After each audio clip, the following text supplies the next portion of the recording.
if the studio or production committee decided to air this episode of Mushoku Tensei on Father's Day of all days, you're pretty sick. You're really sick. Because you know for a fact, when they were around in their group meeting, they were sitting in their chairs amongst the round table of their executive meeting, they're like, you know what'll get the community really alight and buzzing online? Let's release Rudy's father, Paul, dying on Father's Day. Legitimately wild that this episode aired on this day of all days. And it's just crazy. It's just, because you know for a fact they had to time this. You know they had to sit back and they legitimately had to plan for this release date just for it perfectly could align on this date to air. That's just wild. Now, with that being said, if Rudis was half the man Paul was, maybe this might not have ever happened. Okay, I'll stop. That's bad. That's legit bad. Let's get into this episode. So, this sequence is emotional, jokes aside, because we typically always talk about cliches when a character's at death's door, when they're about to die, when in a story, usually they have some parting words. They have some words to tell our main characters in that situation. It's a common cliche. It happens everywhere. It happens in anime, it happens in manga, it happens in light novels, it happens in webcomics, it happens in live action. It happens everywhere. It is a common cliche when a character is on their deathbed to have some parting words for those that, will be, left with the suffering. And in this case, that cliche did not happen. Paul had no words. He didn't have any farewells, final words to say, because he was pretty much already too far gone when Rudy saw him, and the only thing that he really can muster in this moment when he looked upon Rudy and saw his son was smile. And this is legitimately a sad sequence. It confirms quite a few things. For one, Paul was happy that obviously he got to save his son and do something for his son in the end, because it was something that always weighed heavily on him as a character for a very long time, was that he felt like he couldn't be the father that he wanted to be to Rudy. He was just, doing it in his own way. He was going down a path that he didn't really know. He didn't know what to do. He was just slowly trying to figure out what he could do for Rudy, and eventually, in this moment, even if it isn't ideal, he was able to save his son's life at the cost of his own. And it's legitimately an emotional moment, because with his smile, it signifies that Paul was happy that Rudy's okay. He probably is happy that, his wife, Zenith, will be okay because Rudy is still there. And on top of that, Paul got to do something for his son. It's beautiful. And the meaning behind this entire sequence, there's just so much to really take away from this that plays into the whole theme of what Mushoku Tensei really is. Like the very essence of where it all began with episode 1 and how it plays in not just to Paul's character, but also to Rudy's character as well. So let's segue into that. One thing we do know for a fact is that Paul's death here is going to have a lot of weight on not just the party members, but Rudy in specific, because he just lost a father figure, someone that he finally accepted in his life, he was fully understanding, and truly really respected. And one of the big details that obviously, these previous episodes have shown is that Rudy became aware of Paul's attitude, how he was, how they bickered and fought, but they would work it out and, they would be able to, accept each other's arguments and be able to be happy in the end, be able to be a smiling, loving family. With Paul literally dying right in front of him, and Paul not just dying because, he got hit, but dying because Rudy was out of position or almost got killed by the Hydra, Rudy's going to have a lot of survivor guilt. He's going to have PTSD, trauma. He's going to have many nights where he wakes up in the middle of the night, years to come, even decades potentially, where he wakes up seeing this moment flash in his eyes, in his dreams, basically, of that maybe he could have, maybe he should have, maybe he wouldn't have. These different things will pop in his head. What could he have done differently? And these are things that will continuously plague Rudy for the rest of his life. It will happen even if he's able to move on, even if he is able to overcome this. This will be something that sticks with him as a person for the rest of his life within the story, because this is not just something that disappears from memory. This is something that will haunt you for the rest of your life, and you would wish that something could have been done differently. Regrets is a part of life, and that is definitely... This is a regret that Rudy will experience for the rest of his life. Now, segueing into the first episode and how it relates to this, we gotta talk about what we were greeted with when we first started watching Mushoku Tensei. Rudy was a very selfish loser that was a hikikomori, that was locked in his room, and we know that his parents' funeral were happening in the first and second episode. He did not go to his parents' funeral, and the reason for that is because, as I said, he was a hikikomori, he did not leave his room, and he didn't really have much of a bond, so to say, with his parents. And that's clear as day that, bonds are very important to Rudy. If, he doesn't interact with them much or really communicate with them, he doesn't grow a really big attachment to them. I mean, he even said that about Zenith in this episode, is that, yeah, Zenith is his mother, but he hasn't seen her for 10 years since he was 7, so he doesn't have, like, a major connection and bond with her that he would have with Paul after everything that's kind of happened. So, basically, Rudy's parents passing in the previous life of his was something that should have affected most people, but it didn't because of just the life he lived. And so, he never went to their funeral, he never got to see them dead.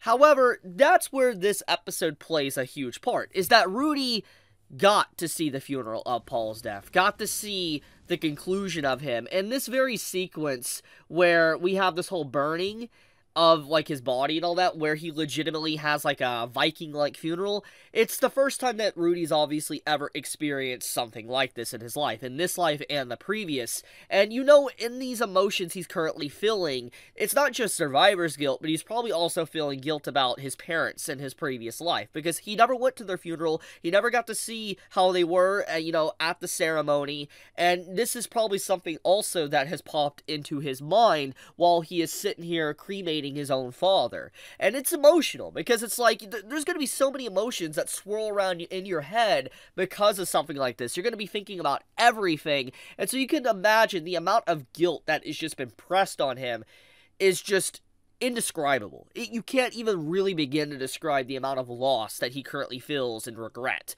It is just so much emotion on one person that fundamentally most people would just break down and not know what to do. They would legitimately just close themselves off and become a shut-in, actually. Like, that's just how bad it is. This is a very serious moment and character moment for Rudy, because depending on his answer and direction he takes, this will change him forever. It will. I mean, it's already going to change him, but will it be a positive or negative outcome to his character? Will he learn from this, or will he wallow in misery, so to speak? There is a lot of ways to take this segment of the series, but, one thing, though, that is very interesting about this is that just as how Rudy in his previous life died trying to protect people, for instance, he jumped in front of the truck trying to save, Nanahoshi and all that, and he died by Truck-kun, Truck-kun in this world, Hydra, basically killed Paul, jumping in front and trying to save Rudy. So it's kind of like, it was fate, that just as how Rudy did a good deed trying to save someone and he died by basically getting hit by something, that is what happened to Paul. Paul did the exact same thing, but for his own son. It's interesting how that plays out, basically how both of them did the exact same thing, and it shows that even if they were separated by dimensions and realities, etc., different worlds, Paul and Rudy are very similar to a degree. They tried their best. They're both very flawed. And, they are very much father and son. You can clearly see it by just their interactions alone throughout the series, and it's beautiful, honestly. However, there is one thing we could take from this, though, that we need to kind of look at and could be potentially a good ending, and that is the fact that with Paul sacrificing himself for Rudy, we can assume maybe he might have a potential possibility of being reincarnated in another world. Now, obviously, this has never been confirmed, I believe, by the author or anything like that, but, it's a nice little headcanon to believe that Paul gets another chance at life in another world, maybe in Japan, etc., to where it's like, with him sacrificing himself and all that, and dying basically in the exact same way as Rudy in his previous life, Paul might have gotten put somewhere else. And, that's a feeling that even if it will never be confirmed, it's headcanon that could sit right with you, because you never know. It's never been denied or confirmed, so you could assume that, that is the potential possibility for Paul, that Paul will live on in some shape or form way off in a different dimension, so to speak. It's sad that we'll never see him interact with our cast again, but that is some, food for thought. So, with that being said, let's talk about, Paul's character, and truly what he represents, honestly, within this story, and just these final moments that we will see him, in the actual present-day story, if it's not, like, flashbacks or something. Paul has fundamentally been a flawed character since the very beginning. At first, when you first saw him as a character, like in the first 2 episodes of Mushoku Tensei, he seemed like an average, stereotypical dad trying to teach his son the sword. And then we found out that he was a cheater. He cheated on his wife, Zenith, and then thanks to circumstances and conversations, it all worked out in the end. And, Paul technically got himself 2 wives. And regardless of how you feel about that, one of the big things that the early stages of Mushoku Tensei tried to showcase was that Paul was a very flawed man. He's not perfect. He is a very flawed person, not just with like maybe his marriage, but also with him being a father, because when he slapped Rudy early on in the story, not listening to Rudy's argument or the details of what actually happened, he realized his mistake and he felt like he had a chance of being able to educate Rudy, but Rudy turned around and educated him. And Paul for a very long time has felt inadequate as a father figure. He felt like he was just barely able to do anything for Rudy. And that's a big part of this episode, is that he's very flawed, he's not a perfect person, some might even say he's a heinous and awful person. But in the end, he tried his best. He lived his life the best as he possibly could, and at the end of the day, that's how most of us live our lives. There's so many people within this world right now that live their lives with so many regrets, so many things that happen every single day, and, we have things that, we can never undo. Things that are so despicable and vile that we didn't mean it, or maybe we did, it doesn't matter. It'll never change. No matter our actions or what we do, etc., what we did in the past will never go away. And that is, how we take that and how we accept that and how we live our life after that fact is the most important. And I feel like Paul living his life after all the awful things he did in his life as a flawed person really made me appreciate and enjoy his character. And that is something I want to talk about, is that the reason why I love Paul so much is because Paul is a very flawed character, and it's one of the strongest things about Mushoku Tensei, is that you can relate with flawed characters. And I absolutely hate perfect characters, because you can't relate with perfect characters. When someone is a goody-goody perfect 2 shoes, you can't relate with someone that is so perfect, because perfection does not exist within the world. And when people read stories, watch shows, they want characters that they theoretically relate with. And obviously, sometimes perfect characters can be enjoyable to an extent. But at the same time, most people can only really relate with characters like Paul, characters that are just flawed fundamentally. And I think that it is just so powerful seeing just such a flawed character doing everything he can to better himself in the end, risking his own life to save his son. And it's so beautiful, man. It's such a magical experience. And it's really sad to see such a character like Paul now gone, because it's like he came in briefly back into the story, and just like that, he's gone. And that's another thing. The death flags. That is something that does need to be talked about. I talked about cliches at the beginning of the episode review I'm doing here, with about how, like, last final words. And we didn't get that for Paul. Paul did not get that typical cliche. However, we did get a cliche. And that was death flags. Everybody knows that has watched or read some form of stories about death flags. And Mushoku Tensei definitely laid it on thick with the death flags. I mean, even Rudy himself in the previous episode mentioned that Paul was basically, saying death flags. And because of just how it was laid on so thick with that element, many, even if you assume that maybe Paul's going to die, don't want to believe that Paul's really going to die, because typically when an author lays it on so hard, usually they want to not meet those expectations of a character's going to die, and they want to subvert your expectations. And so Paul actually dying, legitimately in a way, following the death flag and then actually having him killed is just a wild moment, because it's like, even if the author's directly telling you that, yeah, the character's going to die, you don't believe it until you finally see it. And I think it resonates so well with Rudy's expression as well, because it's like, I don't think he fully realized just how deeply he cared about Paul until Paul was literally burning into ashes in this moment. I don't think he fully, and even then, I don't think he still has fully understood just how much he actually cared about Paul until, you know, probably later on within the story. Because it's like, this is something that will stick with you and you will think about for many, many years to come. And I think that the way the author laid it on with the death flags and stuff and actually happened is just nuts.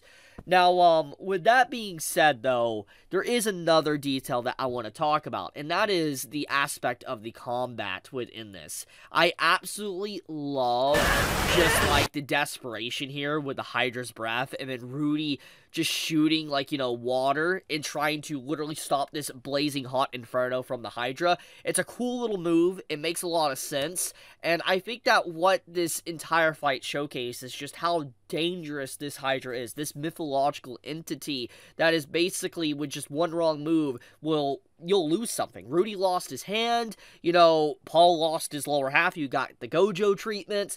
I mean, we saw, you know, Elena Lise, you know, get hurt as well, when she got barely scraped by the Hydra and almost took her arm off. You know, it was very clear that one wrong move, one thing out of position, you were dead. And I love how this very narrative of this fight just showed that if you make one wrong mistake, it's over. It's curtains for you. And it's nice to see that element of tension thrown into the story, even though you know Rudy is the main character. You're questioning, is everything gonna be okay? It's great.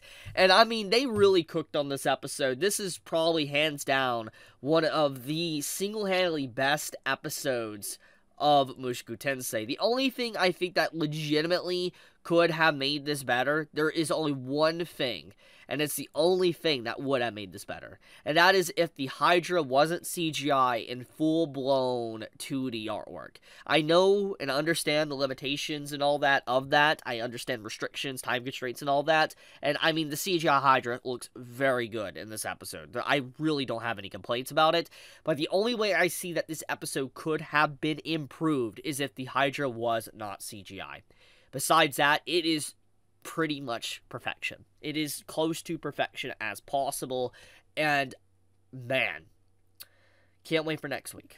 I can't wait to see the reaction from Rudy and everything with, you know, his mother as well, since, you know, his mother can't speak. And let's talk about this, actually. So you realize how much resentment Rudy's probably gonna have towards Zenith now that, you know, he lost Paul. Like, he lost his father figure that he really cared about to save Zenith. And we even had it established in this episode that Zenith, you know, doesn't really mean too much to Rudy because he does have a big bond with her.